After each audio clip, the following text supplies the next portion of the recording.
Uma das aplicações da decomposição da força-peso é o estudo do plano inclinado. Então, observe um bloco que está inicialmente em repouso sobre um plano inclinado de um ângulo θ em relação à horizontal e será abandonado. Muito bem, temos a ação da força-peso, que é a direção que possui direção vertical, e nós vamos decompor a força-peso em duas direções, uma perpendicular ao plano inclinado e uma direção tangente ao plano inclinado. Muito bem, sabemos que a direção da força-peso forma 90 graus com a horizontal. Então, a direção da força-peso, a direção horizontal e a direção do plano inclinado formam um triângulo retângulo. Chamei o ângulo entre a direção da força-peso e a direção tangente de alfa.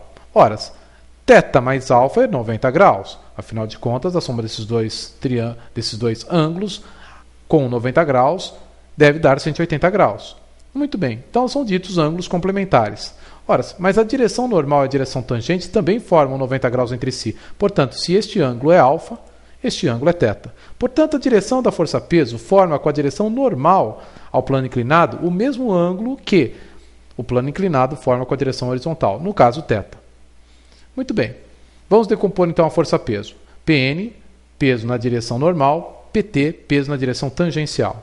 Temos também a ação do apoio sobre o bloco. Como não há atrito, a intensidade da força de contato é igual à intensidade da componente normal de contato, chamada assim pois é perpendicular à superfície sem contato. Muito bem, então temos a ação do peso, Pn, Pt. A soma de Pn e Pt é em intensidade igual ao peso. Pn e Pt formam entre si 90 graus. Este ângulo, portanto, é o ângulo θ, o ângulo entre a direção do peso e a direção Pn. E este ângulo, alfa, a direção entre o peso e Pt. Geralmente utilizamos o ângulo θ. Então vamos decompor a força-peso e escrevê-la em função do ângulo θ. Observe, seno de θ, cateto oposto, intensidade de Pt sobre hipotenusa peso. Logo, cateto oposto, Pt é igual a hipotenusa peso vezes seno de θ. Cosseno de θ, cateto adjacente ao ângulo θ sobre hipotenusa. Logo, cateto adjacente, hipotenusa vezes cosseno, peso vezes cosseno de θ.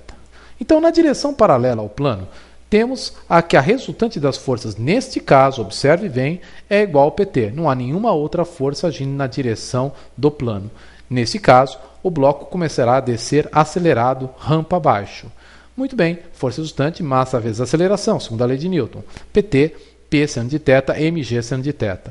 Ora, se dividirmos todos os termos por m, teremos que a aceleração independe da massa. Nesse caso, a aceleração é igual a g seno de θ.